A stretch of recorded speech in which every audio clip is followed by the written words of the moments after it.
I'm not fat because I love food. I'm fat because I spent 25 years hiding who I actually am. The second I stopped doing that, for the first time in my life, food has finally lost its grip on me. And I dropped 13 pounds in a month, and I have not been white knuckling it at all. And I just feel like I need to shout this from the rooftops because weight loss is not about dieting. It is not about the next food plan. It is not about what you're doing in the gym. It's about what happens when your body stops carrying the weight of living in a body and acting in ways that you were never meant to act, about being silent when you should speak up. If you've ever lost weight and gained it back or started over Monday more times than you can count, this episode is for you. I'm walking through my own 100-pound weight loss journey, but I have learned so much. Again, weight loss is not about food. It's about why you keep quitting.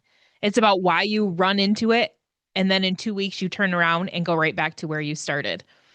It's about saying that you want it so bad, but then you don't follow through. And I can promise you that it's not because you don't want it. If you didn't want it, you wouldn't keep trying. But everybody wants to tell us it's about motivation, it's about being disciplined, it's about wanting it more. But I can promise you there's nothing more that I have wanted for my whole adult life than to lose the extra weight that I'm carrying. But for me, it had everything to do with living a life that wasn't aligned with who God called me to be. I mentioned in my last episode that I've only lost weight twice in my adult life. The first time I was 21, and who's kidding? Like, we're not going to kid ourselves. You don't lose weight when you're in your 40s like you do when you're in your 20s. And then once when my husband passed away. So they were not exactly repeatable. I hope they're not repeatable or healthy strategies that I used when I lost the weight those two times. And every other time I have attempted, I always start out strong. I buy all the clean foods, I clean out the pantry. Um, I write out whatever plan I'm following at the time or whatever, book I've read by some health and wellness influencer. And it just sounds amazing. So I'm going to do it this time and I'm going to be strict and I'm going to follow this plan. I feel all motivated and disciplined and all the things. And then something would happen. I would get stressed about something. I would hear somebody else's opinion about something. There would be a comment made or just even a moment of doubt where I doubted myself that I didn't know what I needed for my body or that um I didn't know the things that I should be doing to heal my body of the years and years and years of abuse that I have done to it by putting foods into it that are not nourishing. And so then I would start negotiating with myself. And it would sound like this is too extreme. You don't have to do this. It's not that serious. Just have it today, get it out of your system. We'll start again tomorrow. And before I knew it, I would be back to square one again. And I used to think it was a food problem. I used to think that I just didn't have any willpower and that I was a sugar addict. And I would just beg and plead with God to take it away from me. Just take this addiction that I have to food because it's not like another addiction. You can't just stop eating food. And so I would beg over and over, Lord, just take this from me. Take um this out of control that I feel around food. Just take that from me. And year after year after year, it just never happened. And so I really didn't understand what was going on. But the thing that he revealed to me lately is that I have a problem of hiding who he made me to be. I've always been loud. I've always been opinionated. Um, I can't stand chit chat. I love to have deep conversations. I tend to be, I guess, a little bit, I'm trying to think of the word that people have used. Intimidating. I can be intimidating. I tend to have a little RBF, if you know what that is. And I don't mean to come off that way, but that's just who I am. And I also grew up in a culture where, you know, women were seen to be a little bit lesser than and that they didn't necessarily need to have an opinion. Um, I came from a lot of outside people in my when I was growing up in school and all these different things. You know, everybody was dieting and everybody was figuring out how to cut back on food and all these things. So there's a lot of diet culture that I grew up with. And the messaging that comes through that is that you need to be thin for you to be valued and worthy and pretty and somebody that people want to hang around with. You need to fit into that mold of looking a certain way. And so not only did I not look the certain way, I also felt like I was too much and I was too bold and too loud and too opinionated. And um, I've mentioned before that I did everything opposite of what everybody in my life thought I would do. I was with my first husband very young. I got married very young. I had babies right away. I didn't go to college. Um, it was always just kind of a joke that I bucked the system. I didn't like rules and I was going to do things my own way. And while I walked that out, it still, there still came a point in time where after being told so many times to kind of reel it back in, that you start to wonder what's wrong with you and that you're not being the good, quiet little Christian girl and you're not following those rules. And so you begin to wonder, like, are you missing something? Is there something that's going on that you missed in your Bible reading? Is there something that, um, is there something in your church that whatever they're teaching is different and that you need to fit a certain mold and kind of follow certain rules and that kind of thing to be um kind of worthy of God's love, I guess is what it really comes down to when we really drill down to the heart of it. And so again, I just kind of decided at some point that the version of me that I felt like I actually was too much. And so I just became more palatable to everybody, what I thought was palatable. I kind of did the chameleon thing where I would just kind of blend into whoever I was with and try to figure out how I thought that they wanted me to act, and I would act accordingly. I was more agreeable. I was quieter. Um, I didn't want to ruffle feathers. I didn't want to be known as like the loud and obnoxious one or the one that got too excited or um had these crazy ideas or these crazy hopes and dreams or whatever that is. Like I just felt like I needed to sit down and be quiet, which for anybody that knows me would be really funny because they probably don't see that in me. They probably do still see me being opinionated and bold and not quiet. But there's so much of me that has been just pushed down because I didn't want to create waves and I just wanted to please God. And I think that I had a really skewed vision of what that meant up until just recently. And the more I study and the more I learn and the more I see the women in the Bible, they weren't.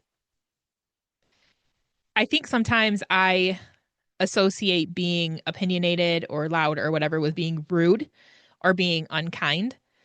And that's never, ever my intention.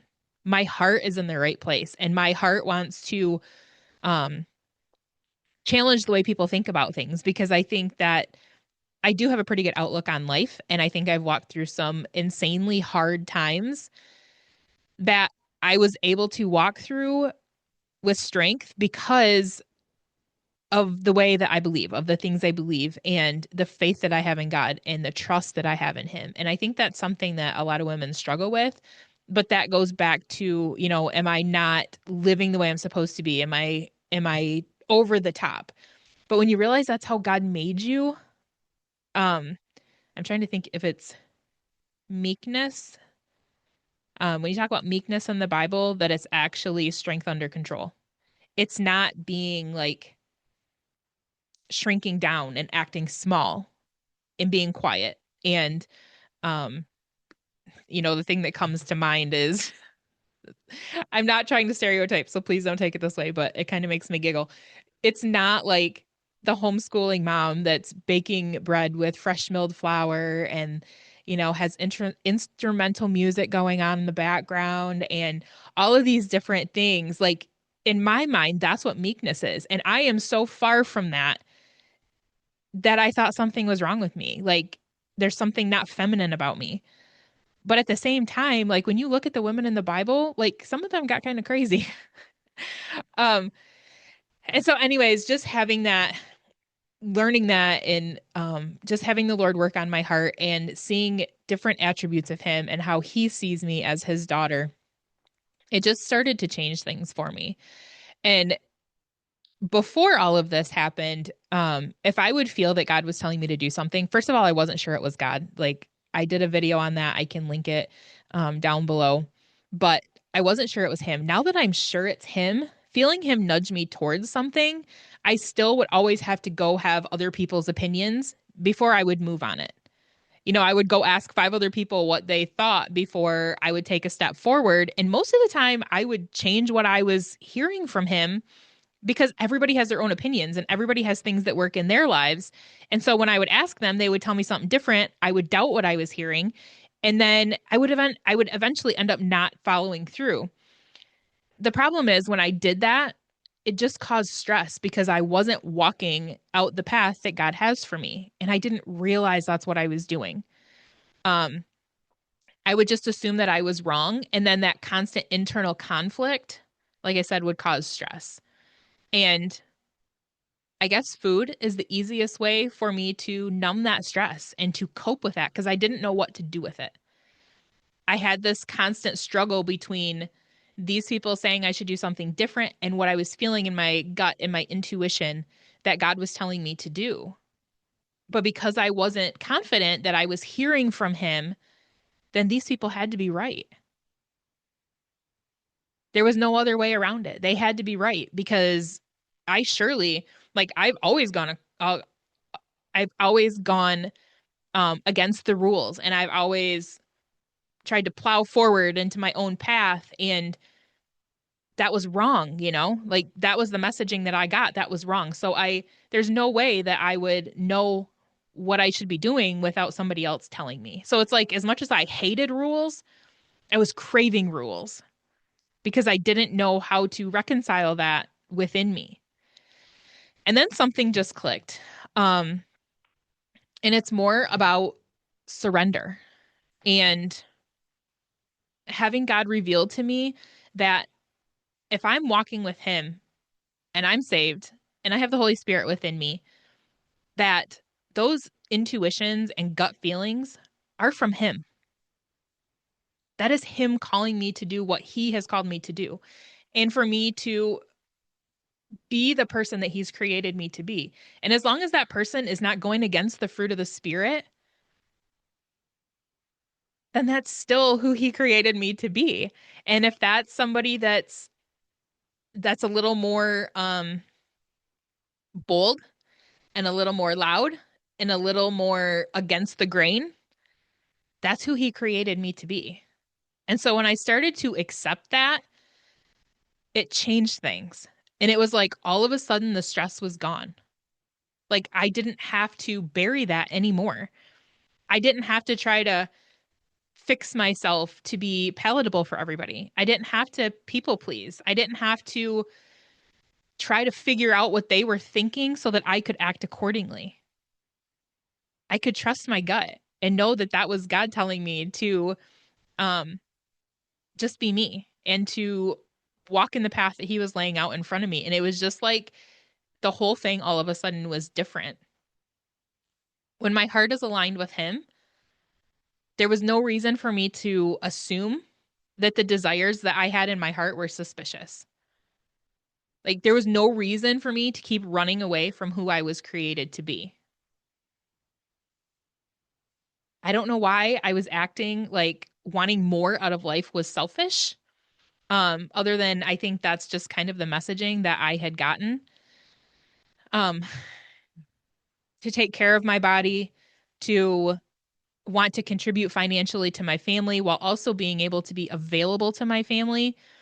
Another thing that he's put on my heart, there's two huge things. And to a lot of people, these can be crazy, but just talking these out with some of my friends, I know that everybody doesn't have the same desires, which to me seems very funny. I have a desire to make a lot of money, and I feel like the Lord has put that desire in my heart. But coming from a tiny little blue collar town, that is something that I have really struggled with. And I think part of the reason that I struggle to accept anything that I get, any gifts that the Lord gives me or blesses me with, because Um, I feel like people would be crazy to not want to make a lot of money. But I know that everybody has not been given that desire. And so that desire is coming from the Lord. And the reason I want to make a lot of money is because when I was 32 and I had four little girls and no income and no life insurance, and my husband suddenly passed away when I was staying home, I was a stay-at-home mom. We were homeschooling. People came out of the woodwork to help me financially. And that is something that I have always wanted to give back. But you can't do that if you don't have money. And another thing that's come up just recently is my current husband has been growing in leaps and bounds in his faith, and he has a heart for young men that are maybe seeking Christ but aren't quite sure yet, or um, maybe they're new in their faith and they haven't quite, I guess, taken off and run with it yet. And he's so good in that area. And I just feel like there's something within that ministry that the Lord's going to have him do. And he has such a heart for them. And I just feel like there's something that I'm going to have to fund for him to be able to do that ministry. And I think growing up, I just heard, I guess I can't pinpoint anything, but it was always an underlying message that money was bad, or the people that had money were bad, or to want more is greedy or selfish, whatever that may be. But we love being able to help our kids out, our adult kids. We love being able to do things for them. We love being able to give money to causes that need it, that God lays on our heart. And those two things are huge, and they're going to take a lot of money. And so that's another thing, I guess, that I've always just pushed down and felt like I wasn't worthy of making money. I wasn't worthy of um any of those things, and that those desires were just coming from me.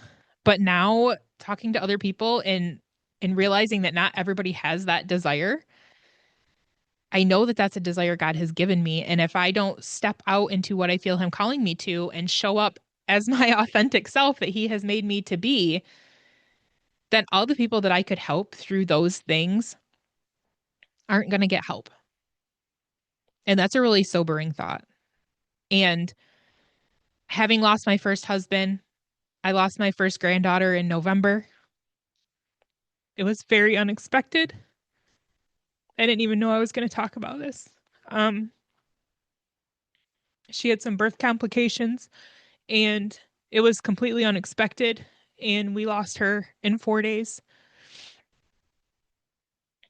Life is short. And if I have a calling on my life and I don't step into it because of fear, because of lies I'm believing, because of rules that I've always thought were rules that probably aren't, if I don't step into that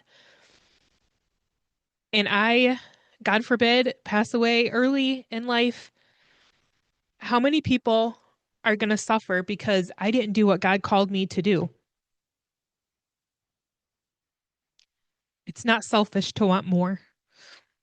It's not selfish to take care of yourself so that you can take better care of your family or to step into whatever God is calling you to. The moment I stopped fighting who He made me to be, the tension dropped. And this part is just crazy wild to me. My cravings stopped. I didn't feel stressful anymore. And honestly, I'm still kind of shocked because I've never experienced this level of freedom. Sugar doesn't have a hold on me anymore. I don't feel like I fight myself over food all the time. It was honestly like chains just fell off. I was finally able to follow through on most of the elimination diet that my doctor has me on, while also being able to step into listening to my own body and what I felt it needed. I did add some stuff back in, and I initially felt guilty. Why would I feel guilty for listening to my own body? That is the messed up stuff that we have in this society. that we can't even listen to our own bodies and know what they need to be healthy and whole. I feel absolutely amazing, and food literally has no hold on me anymore. And it's not because I found more discipline or I found more motivation. It's because I'm not living under the weight of the lies anymore.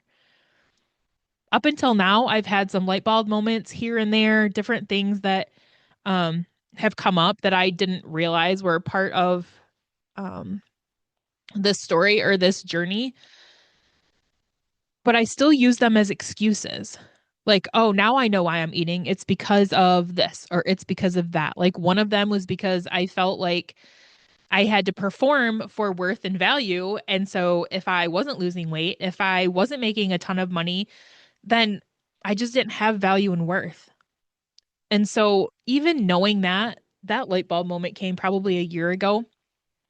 And I've been doing so much work in that area. But even knowing that, I kind of just still used it as an excuse.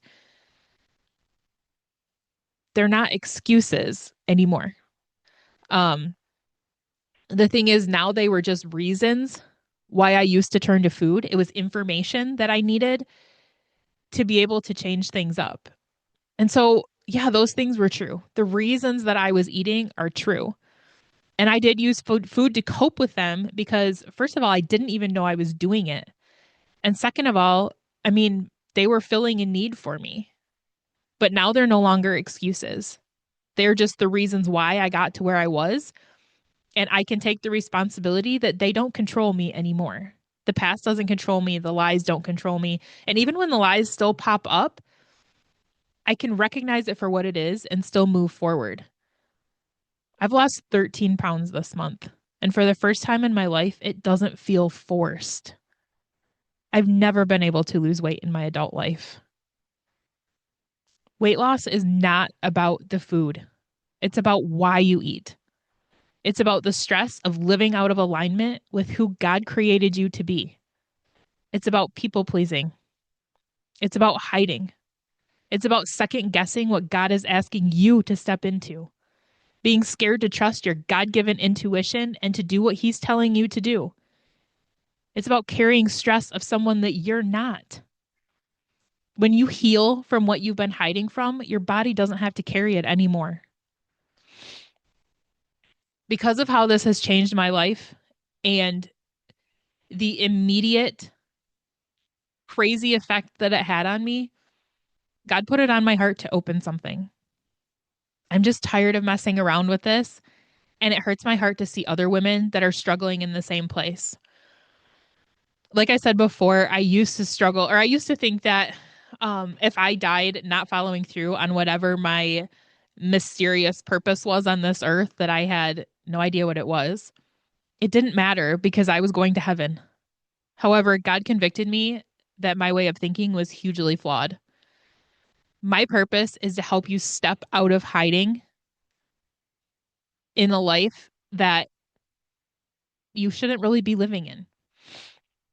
Step out of hiding who God called you to be, to help you lose the weight that's been holding you back, to help you stop the cycle of starting and stopping and not trusting yourself to do what you say you want to do, what God has called you to do. Yeah, I'll be in heaven when I die. But what if one of the women I'm called to help doesn't get help because I continued to stay silent?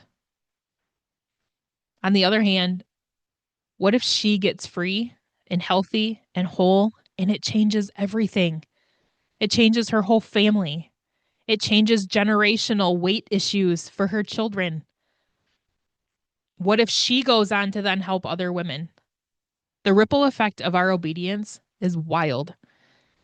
And I refuse to waste any more time hiding what God has put me here to do. Is that woman you? Are you struggling with weight loss and you've never put two and two together that it's not the food you're eating? It's not the diet plan. It's not the keto. It's not the carnivore. It's not the 80-20 diet. Have you ever considered that you're eating to cope with a life that doesn't feel like your own?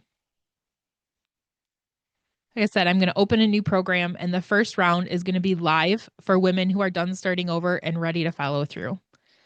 I've never done this before. I'm so excited about it. This has genuinely changed my life. And the breakthrough that I've prayed for so long had nothing to do with food. And it completely changed everything. This is for women who are ready to be done shrinking and living in fear. Women who know that the first step to what God is calling them to is to get their health back in order. This is not a membership, and it's not for women who want to continue to make excuses. This is for women who are sick of their own crap. They are sick of going all in on a diet and it not working, or going all in and then quitting on themselves. This is for the woman that's ready to step into freedom in every area and not just health and wellness. Because as soon as you uncover the lies that you've been living in, and as soon as you start to take care of your body and not turning to food to cope and everything else that goes with this, every area of your life changes. I'm sleeping better. The gut health issues that I was having are getting better. My house is cleaner. I'm happier. My energy is through the roof. I am finally losing weight. There's so many different things that can happen when you step into being who God called you to be. This is going to be a small live experience where we break the pattern behind quitting. The first round is going to be limited, and it's the lowest price that this course is ever going to be. And I also will not be teaching it live again. So after we go through this first round live, it will just be recorded videos. And there also will be coaching and a community that goes with it, because community is so, so important. This world we live in is crazy. And it is so easy to keep to yourself, basically, um, in the life that you're living, in the people that you're surrounded with, and let them kind of keep you stuck. And I'm not saying that everybody has it that way, but having support from people that are ready to rise up and people that are ready to call you on your crap when you start to fall backwards, and just ready for women, just a community for women that are ready to stop being lukewarm in their lives and to just step into that intuition that the Lord gives them, and to be who He actually created them to be, and to let your personality out, and to go after the things that He has put in your heart to do, and to not be ashamed about it, and to not feel guilty, and to just run after that freedom that Jesus came to give us. I just think it's so important to do it in community, and to hold each other up, and to encourage each other, and to not let each other fall back. That's one thing that so many women say, is that it'd be so much easier if I had support. You know, it'd be so much easier if my spouse supported me, or my friends supported me, or whatever that looks like. But if you need that, you can get it here. I'm so ready to lock arms with women that are tired of pretending and hiding and staying quiet when they need to speak up, and to feeling like trash in their body. I'm so thankful that God has taken me on this journey. And they say that your biggest, the thing that you struggle with the most is what's going to be your testimony, what you're going to help people with. And this has been such a huge, huge struggle for me for so many years. And I am so thankful for the breakthroughs that He has given me. So, um, if you are ready to step in to be the woman that God called you to be, and to stop hiding, you can drop a comment below or send me an email. I don't have anything set up yet. I'm going to be working on that so I can get you a link to a waiting list if that is something that you're interested in checking more or checking out more. Um, I just feel like I've been silenced for too long. And so we are going to start with the first live class in a couple weeks. So again, if that's something that you want more information on, reach out to me and I can get you more information. Um, thank you for staying with me today. I kind of went off the rails in a couple places that I wasn't planning to. But when you realize how incredibly short life is, and that you actually are here for a purpose, it changes things, because you never know who you're going to impact by stepping into what God is calling you to do. And once you see that, you can't unsee it. So that's it for today. I will see you guys again soon.